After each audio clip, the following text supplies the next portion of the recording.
أعوذ بالله من الشيطان الرجيم. بسم الله الرحمن الرحيم. قل لو كان معه آلهة كما يقولون إذا لابتغوا إلى ذي العرش سبيلا. سبحانه وتعالى عما يقولون علوا كبيرا. تسبح له السماوات السبع والأرض ومن فيهن وإن من شيء إلا يسبح بحمده ولكن لا تفقهون تسبيحهم إنه كان حليما غفورا. شروع اللہ کے نام سے جو بڑا مہربان نہایت رحم والا ہے. اے محمد صلی اللہ علیہ وسلم آپ کہہ دیجئے اگر اس معبود برحق کے ساتھ اور معبود ہوتے جیسا کہ یہ مشرکین کہتے ہیں تب تو وہ عرش والے کے پاس راستہ ڈھونڈ نکالتے. اس کی ذات پاک ہے اور وہ بہت بلند اور برتر ہے اس بات سے جو یہ کہتے ہیں. ساتوں آسمان اور زمین اور جو کچھ ان میں ہے سب اللہ کی پاکی بیان کرتے ہیں اور کوئی چیز ایسی نہیں ہے جو اللہ کی تعریف کے ساتھ اس کی تسبیح بیان نہ کرتی ہو، لیکن تم ان کی تسبیح کو سمجھتے نہیں. بے شک وہ بڑا تحمل والا ہے، بڑا مغفرت والا ہے. جو آیات کریمہ تلاوت کی گئی اس میں اللہ تعالیٰ نے توحید کا وحدانیت کا درس دیا ہے. اللہ رب العزت نے سب سے پہلی آیت میں یہ فرمایا کہ اللہ کے نبی صلی اللہ علیہ وسلم کو مخاطب کر کے کہ انسانوں کو یہ پیغام پہنچا دیجیے ان لوگوں کا معبود اگر اللہ تعالیٰ کے ساتھ کوئی اور خدا ہوتے، کوئی اور معبود ہوتے جیسا کہ مشرکین اور جو شرک کرنے والے لوگ ہیں وہ کہتے ہیں تو کیا ہوگا؟ اذا لابتغوا الى ذی العرش سبیلا، تب تو وہ معبودان باطل عرش والے کے پاس راستہ ڈھونڈ نکالتے. اس سے اللہ تعالیٰ نے وحدانیت کو ثابت کیا کہ کائنات میں اور پوری کائنات کے نظام کو چلانے والا ایک اللہ ہے، ایک معبود ہے اور وہی معبود برحق ہے اور وہ صرف اور صرف اللہ کے ساتھ ہے. اس کے علاوہ دنیا میں جن چیزوں کی بھی پوجا کی جاتی ہے اور ان کو معبود تصور کیا جاتا ہے وہ سب معبودات باطل ہیں اور وہ سب خدا نہیں ہے. وہ سب مخلوقات ہیں جو اللہ تعالیٰ کے سراپا محتاج ہیں. اللہ تعالیٰ کے ساتھ اگر اور معبود ہوتے تو دنیا کا نظام درہم برہم ہو جاتا. قرآن کریم میں یہ فرمایا اللہ نے لو کان فیہما آلہۃ الا اللہ لفسدتا، اگر اللہ کے علاوہ زمین و آسمان میں اور خدا ہوتے تو زمین و آسمان کا نظام بگڑ جاتا، درہم برہم ہو جاتا. اور یہاں پر یہ بات کہی گئی کہ مشرکین کس طرح کہتے ہیں کہ اللہ کے ساتھ اور معبود ہیں جو مشکل کشائی اور حاجت روائی کرتے ہیں، یعنی ضرورتوں کو پوری کرتے ہیں اور ہماری مرادیں پوری کرتے ہیں. اگر اللہ کے ساتھ اور اس معبود برحق کے ساتھ اور خدا ہوتے اور معبود ہوتے تو ہوگا یہ کہ یہ سب معبود مل کر کے اس اللہ کے پاس پہنچنے کی کوشش کرتے اور پھر لڑائی کی کوشش کرتے.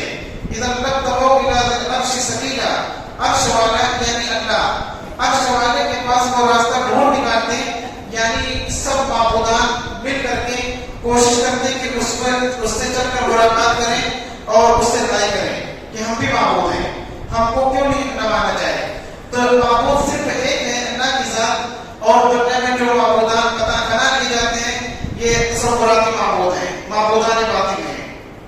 خدا کا جو تصور اسلام نے دیا وہ ایک اللہ کا دیا، ایک خدا کا تصور دیا اور یہی برحق ہے. قرآن کریم کی اس آیت سے وحدانیت کو ثابت کیا گیا ہے. اب دنیا میں ایسے قومیں گزری ہیں جنہوں نے آسمانوں کی بھی پوجا کی، جنہوں نے زمین کی بھی پوجا کی اور آسمان و زمین کے اندر پائی جانے والی بے شمار مخلوقات کی پوجا کی. اللہ نے اس کے بعد یہ فرمایا ساتوں آسمان اور زمین اور ساتوں آسمان اور زمین کے اندر جو کچھ بھی ہے سب کے سب ایک اللہ کی پاکی بیان کرتی ہیں. اس سے پتہ چلتا ہے کہ کائنات کی ساری مخلوقات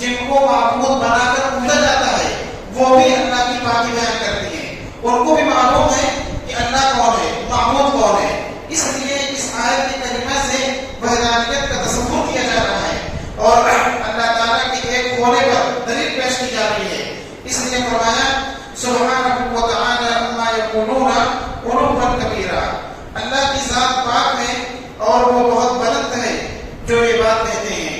یعنی مشرکین جو شرک کرتے ہیں اور اللہ تعالیٰ کے ساتھ اور معبود کا تصور دل میں رکھتے ہیں، اس سے اللہ کی ذات بہت پاک ہے.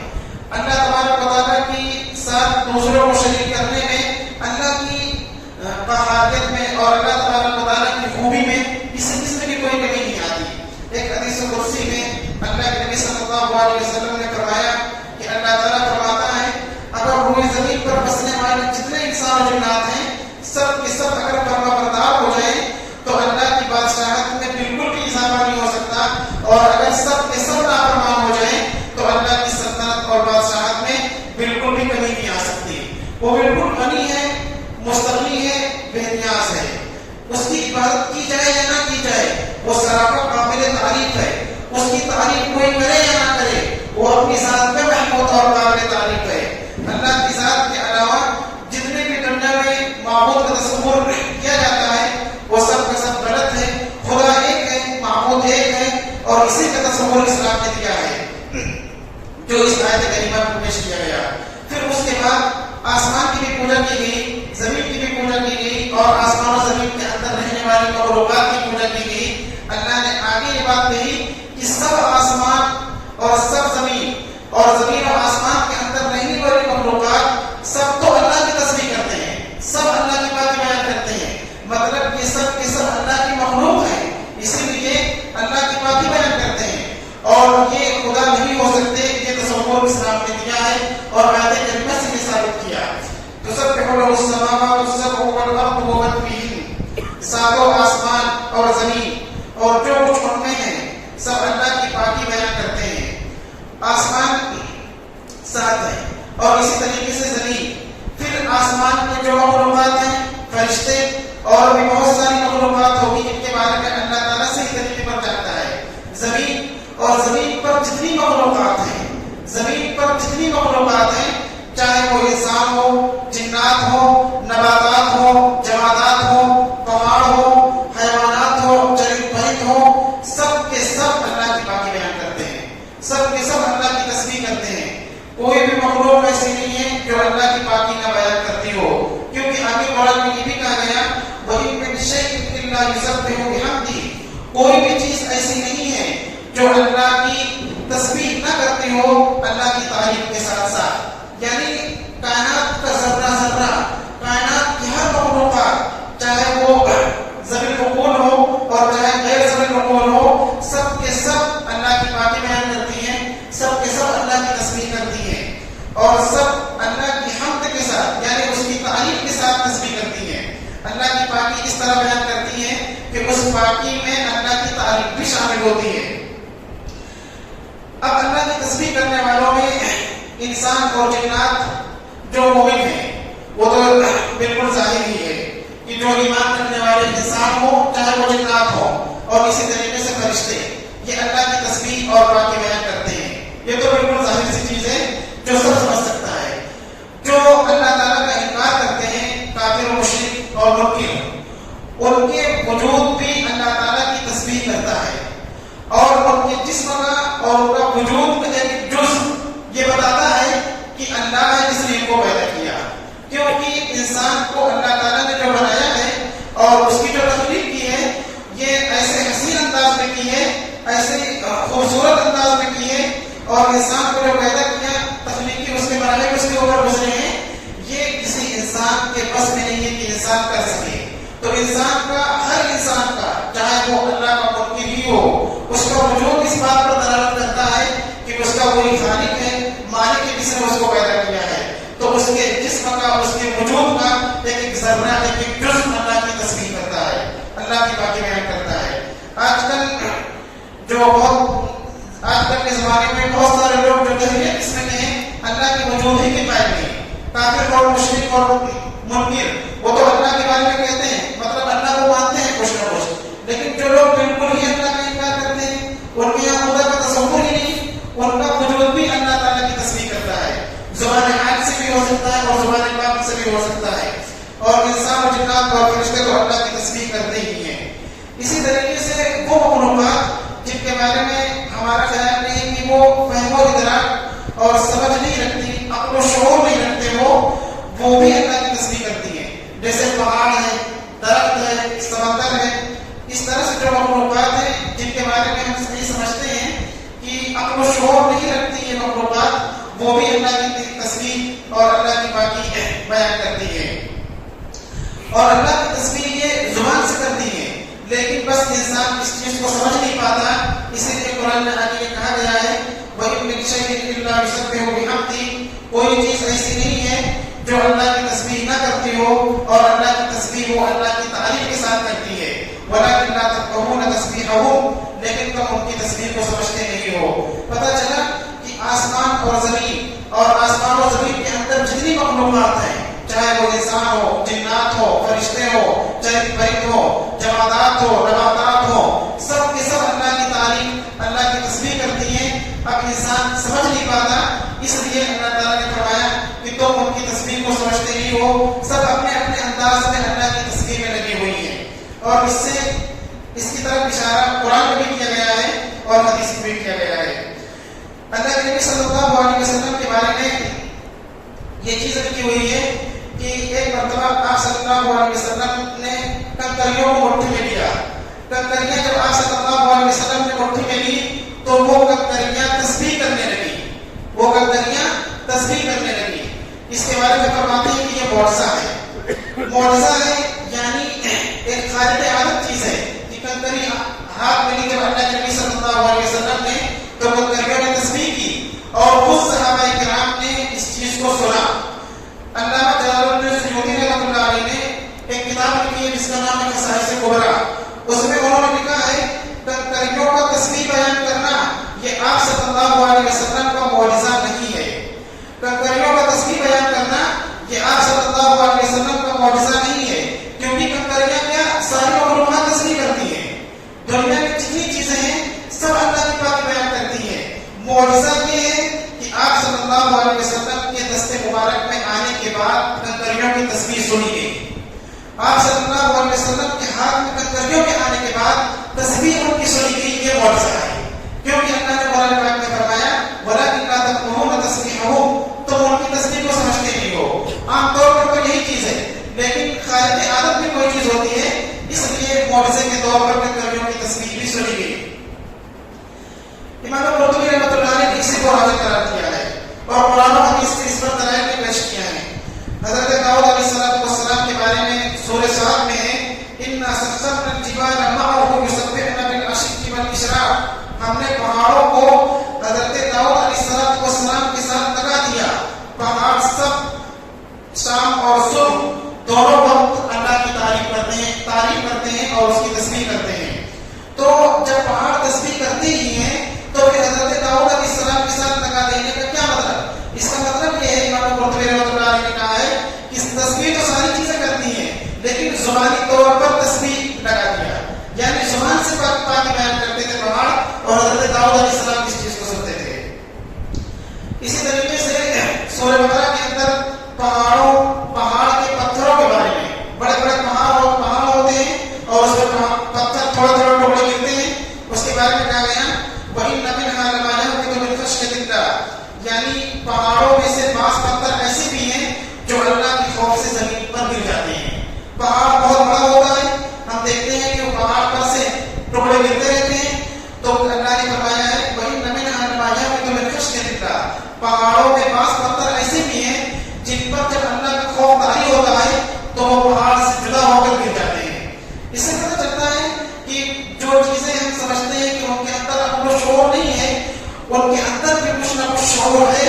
حالانکہ اس درجے کا شعور نہیں ہے کہ وہ شریعت کا مخالف ہو سکے، لیکن شعور کچھ نہ کچھ پایا جاتا ہے. اسی طریقے سے سورہ نجم میں ہے وَتَخِرُّ الْجِبَالُ هَدًّا أَن دَعَوْا لِلرَّحْمَنِ وَلَدًا، یعنی انسان اللہ تعالیٰ کے لیے، اللہ رب العزت کے لیے اولاد تجویز کرتے ہیں کہ اللہ تعالیٰ کی اولاد ہے. اس بات پر پہاڑ کو اتنا لرزہ طاری ہوتا ہے، قریب ہے کہ پہاڑ دھڑام سے گر جائے. اس سے اشارہ ملتا ہے کہ اس کے اوپر بھی خوف اور لرزے کی کیفیت طاری ہوتی ہے. حضرت عبداللہ بن مسعود رضی اللہ تعالیٰ عنہ فرماتے ہیں کہ ایک پہاڑ دوسرے پہاڑ سے کہتا ہے. حضرت عبداللہ بن مسعود رضی اللہ تعالیٰ عنہ فرماتے ہیں ایک پہاڑ دوسرے پہاڑ سے کہتا ہے اے فلاں کیا تیرے اوپر کوئی ایسا آدمی گزرا ہے جو اللہ کو یاد کرنے والا ہو؟ تو یہ پہاڑ جب بھی سنتا ہے کہ ہاں گزرا ہے تو اس سے خوش ہوتا ہے. یہ پہاڑ کی بات ہے. پہاڑ ایک پہاڑ سے پوچھتا ہے تمہارے اوپر کوئی نیک آدمی آیا ہے؟ اگر کہتا ہے کہ ہاں ایک نیک آدمی آیا ہے تو اس سے پہاڑ خوش ہوتا ہے. موطا امام مالک میں ایک روایت ہے اللہ کے رسول صلی اللہ علیہ وسلم نے ارشاد فرمایا کوئی جن اور انسان اور درخت اور پتھر اور ڈھیلا ایسا نہیں ہے جو مؤذن کی آواز کو سنتا ہو پھر قیامت کے دن مؤذن کے ایمان اور اس کے نیک ہونے کی گواہی دیں گے. انسان بھی گواہی دیں گے, جنات بھی گواہی دیں گے, درخت بھی گواہی دیں گے, پتھر بھی گواہی دیں گے, ڈھیلا بھی گواہی دیں گے. اس کا مطلب یہ ہے کہ یہ سب مخلوقات کچھ نہ کچھ نقل و شعور بھی رکھتی ہیں اور اللہ کی پاکی بیان کرتی ہیں. امام بخاری رحمۃ اللہ علیہ نے ایک روایت نقل کی ہے حضرت عبداللہ بن مسعود رضی اللہ تعالیٰ عنہ سے. حضرت عبداللہ بن مسعود رضی اللہ تعالیٰ عنہ فرماتے ہیں ہم کھانے کی تسبیح کی آواز سنا کرتے تھے جبکہ وہ کھایا جا رہا ہو. ہم کھانے کی تسبیح کی آواز یعنی جب کھانا جو کھایا جاتا ہے منہ میں کھانے کی تسبیح کی آواز سنتے تھے جب وہ کھایا جا رہا ہو. ایک اور روایت میں ہے ہم اللہ کے رسول صلی اللہ علیہ وسلم کے ساتھ کھانا کھاتے تو کھانے کی تسبیح کی آواز سنا کرتے تھے. اس سے پتہ چلتا ہے کہ جو کھانا ہم کھاتے ہیں وہ کھانا بھی اللہ کی تسبیح کرتا ہے. ایک روایت میں اللہ کے نبی صلی اللہ علیہ وسلم نے فرمایا جو صحیح مسلم کی روایت ہے کہ اللہ کے نبی نے فرمایا میں مکہ مکرمہ میں اس پتھر کو بھی پہچانتا ہوں جو بعثت اور نبوت سے پہلے مجھے سلام کیا کرتا تھا. میں اس پتھر کو پہچانتا ہوں جو مجھے سلام کیا کرتا تھا اور میں اب بھی اس کو پہچانتا ہوں. بعض علماء نے کہا ہے اس پتھر سے مراد حجر اسود ہے. اور اللہ کے نبی صلی اللہ علیہ وسلم کے بارے میں سیرت کی کتابوں میں لکھا ہوا ہے کہ نبوت اور بعثت سے پہلے جب آپ گزرتے تھے تو پتھر آپ کو سلام کرتے تھے, درخت بھی آپ کو سلام کرتے, آپ نظر دوڑاتے اور دیکھتے تو کوئی شخص نظر نہیں آتا تھا, صحرا و بیابان. تو اس کا مطلب یہ ہے کہ پتھر اور درخت آپ صلی اللہ علیہ وسلم سے سلام کرتے تھے. تو ان تمام مخلوقات کے اندر کچھ نہ کچھ کس اور شعور اللہ نے رکھا ہے جس کی بنیاد پر یہ اللہ تعالیٰ کی پاکی بیان کرتے ہیں. اور پھر یہ تو غیر جاندار چیزوں کے تعلق سے ہے. جاندار چیزوں میں انسان, جنات, فرشتے یہ تو آپ جانتے ہی ہیں. اسی طریقے سے چرند پرند اور دیگر جو جانور ہیں وہ بھی اللہ کی تعریف کرتے ہیں, وہ بھی اللہ تعالیٰ کی تسبیح کرتی ہیں. حضرت سلیمان علیہ السلام جنہیں اللہ تعالیٰ نے نبوت اور رسالت کے ساتھ ساتھ حکومت بھی عطا فرمائی تھی. حضرت سلیمان علیہ السلام کو پرندوں کی بولی تک سکھلائی گئی تھی. حضرت سلیمان علیہ السلام کے بارے میں علامہ آلوسی رحمۃ اللہ علیہ نے اپنی کتاب, اپنی تفسیر روح المعانی میں لکھا ہے ایک مرتبہ حضرت سلیمان علیہ السلام جا رہے تھے اور آپ کے ساتھ آپ کا پورا لشکر بھی تھا تو ایک بلبل پرندے کے پاس سے گزر ہوا. بلبل ایک پرندہ ہے, بلبل پرندے کے پاس سے گزر ہوا جو اپنا سر ہلا رہی تھی. تو حضرت سلیمان علیہ السلام نے اپنے ساتھیوں سے کہا کیا تمہیں پتا ہے کہ یہ پرندہ کیا کہہ رہا ہے؟ حضرت سلیمان علیہ السلام سے آپ کے ساتھیوں نے کہا اللہ اور اس کے نبی زیادہ جانتے ہیں. تو آپ نے فرمایا کہ یہ بلبل کہہ رہی ہے اگر تو نسبت نہ رہتی فعلت دنیا الافا, میں نے آدھا پر کھا لیا اور آدھا دنیا والوں کے لیے چھوڑ دیا. پرندے عام طور پر کیا کرتے ہیں تھوڑا سا کھا لیتے ہیں پھلوں میں سے اور باقی چھوڑ دیتے ہیں, پھر اس کو انسان کھاتا ہے. اور جب کسی پھل کو پرندے نے کھا لیا ہو, طوطے وغیرہ نے, اس پھل کے اندر عجیب سی لذت پیدا ہو جاتی ہے. تو کہا گیا ہے اگر تم اس کو سزا رکھتی فعلت دنیا الافا, میں نے آدھا پھل کھا لیا اور آدھا دنیا والوں کے لیے چھوڑ دیا. اس کے بعد ایک کبوتر کی آواز آئی تو حضرت سلیمان علیہ السلام نے فرمایا یہ کبوتر کہہ رہا ہے نہیں تدخل کی لم یغلبو, کاش مخلوق پیدا ہی نہ ہوتی. اس کے بعد ایک مور نے آواز لگائی تو حضرت سلیمان علیہ السلام نے فرمایا کہ یہ مور کہہ رہا ہے کما تدین و تدان, جیسا تم کرو گے ویسا تم کو بدلہ ملے گا, جیسی کرنی ویسی بھرنی. اس کے بعد ایک ہدہد کی آواز آئی تو حضرت سلیمان علیہ السلام نے فرمایا یہ ہدہد کہہ رہا ہے استغفر اللہ یا مذنبون, اے گناہگاروں تم اللہ تعالیٰ سے استغفار کرو. اس کے بعد ایک پرندے کی اور آواز آئی تو حضرت سلیمان علیہ السلام نے فرمایا یہ پرندہ کہہ رہا ہے کل حج میت و کل جدید بال, ہر زندے کو مرنا ہے اور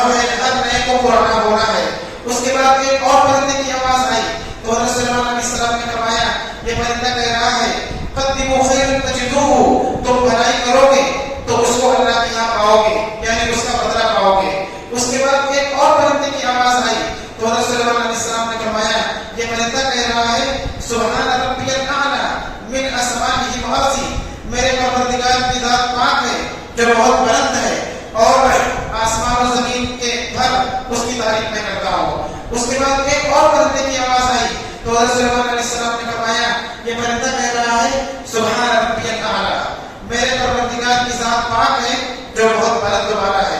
اس کے بعد چیل کی آواز آئی تو حضرت سلیمان علیہ السلام نے فرمایا یہ چیل بول رہی ہے کل شیء خالق الا اللہ، ہر چیز فنا ہو جانے والی ہے سوائے اللہ کے. اس کے بعد ایک اور پرندے کی آواز آئی تو حضرت سلیمان علیہ السلام نے فرمایا یہ پرندہ کہہ رہا ہے من سکت سلما، جو خاموش رہا وہ نجات پا گیا. اس کے بعد طوطی کی آواز آئی تو حضرت سلیمان علیہ السلام نے فرمایا یہ طوطا کہہ رہا ہے ویل لمن الدنیا ہم ہو، اس شخص کے لیے تباہی ہو بربادی ہو جس نے دنیا کو اپنا مقصود و مطلوب بنا لیا ہو. اس کے بعد مرغی کی آواز آئی، مرغی کی جب آواز آئی تو حضرت سلیمان علیہ السلام نے فرمایا یہ مرغا کہہ رہا ہے اذکروا اللہ یا غافلون، اے غفلت میں پڑے ہوئے لوگوں اللہ کا ذکر کرو. اس کے بعد گدھ کی آواز آئی تو حضرت سلیمان علیہ السلام نے فرمایا یہ گدھ کہہ رہا ہے یا ابن آدم عش ما شئت فإن آخر الموت، اے ابن آدم جتنا چاہے تو جی لے آخر مجھے مرنا ہے. اس کے بعد شاہی پرندے کی آواز آئی تو حضرت سلیمان علیہ السلام نے فرمایا یہ کہہ رہا ہے فی البعد من الناس انس، لوگوں سے الگ تھلگ رہنے میں وصیت ہے. اس کے بعد میڈک کی آواز آئی تو حضرت سلیمان علیہ السلام نے فرمایا یہ میڈک کہہ رہا ہے سبحان ربی القدوس، میرے پروردگار کی ذات پاک ہے جو تقدس کا مالک ہے. اس کے بعد تیتر کی آواز آئی تو حضرت سلیمان علیہ السلام نے فرمایا یہ تیتر کہہ رہا ہے الرحمن علی العرش استوى، رحمان عرش پر مستوی ہے. اس کے بعد اور دیگر جانوروں اور پرندوں کے بارے میں حضرت سلیمان علیہ السلام نے ساری باتیں بتائی. اس سے پتہ چلتا ہے پرندے جو ہیں یہ بھی اللہ کی پاکی اور تسبیح کرتے ہیں اور ان کے اندر سے جب کوئی جملہ نکلتا ہے وہ نصیحت پر یا کسی طریقے سے موعظت پر مبنی ہوتا ہے اور یہ سب چیزیں اللہ کی پاکی اور تعریف کرتی ہیں.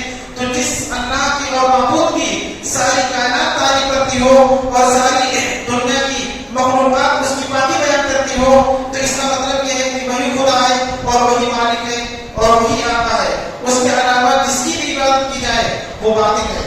اللہ کے علاوہ جس کو بھی پوجا جائے وہ غلط ہے. معبود بس ایک ہے اور وہ اللہ کی ذات ہے جس نے سارے انسانوں کو پیدا کیا اور سب کے سب اس کی تصویر میں لگی ہوئی ہیں، سب مخلوقات اس کی پاکی میں لگی ہوئی ہیں. اسی کی طرف اللہ تعالیٰ نے جو آیت کریمہ تلاوت کی گئی تھی اشارہ فرمایا ہے. ساتوں آسمان بھی اس کی تصویر کرتے ہیں اور زمین بھی اس کی تصویر کرتی ہے اور آسمان اور زمین میں جتنی مخلوقات ہیں سب کو اس کی پاکی بیان کرتے ہیں اور کوئی چیز ایسی نہیں ہے مگر اللہ کی تعریف کے ساتھ وہ اللہ کی تصویر بیان نہ کرتی ہو لیکن تم ان کی تصویر کو سمجھتے نہیں ہو. انہ کان حلیما غفورا، بے شک وہ بڑا تحمل والا ہے، بڑا مغفرت والا ہے. بہت سارے ایسے لوگ ہیں جو اللہ کی نافرمانیاں بھی کرتے ہیں جبکہ جو مکلف نہیں ہے مخلوقات وہ اللہ کی تصویر کرتی ہیں. بہت سارے لوگ اللہ کی نافرمانیاں کرتے ہیں، اللہ کی شان کو گستاخیاں کرنے کی کوشش کرتے ہیں تو اللہ نے فرمایا کہ وہ بڑا تحمل والا ہے، قوت برداشت والا ہے، وہ بندوں کو سزا فوراً نہیں دیتا، ڈھیل دیتا ہے. انہ کان حلیما غفورا، بے شک وہ بڑا بردبار ہے، بڑا مغفرت والا ہے. اللہ تعالی ہم سب کو میرے رسول صلی اللہ علیہ وسلم کی توفیق عطا فرمائے. وآخر دعوانا الحمد للہ رب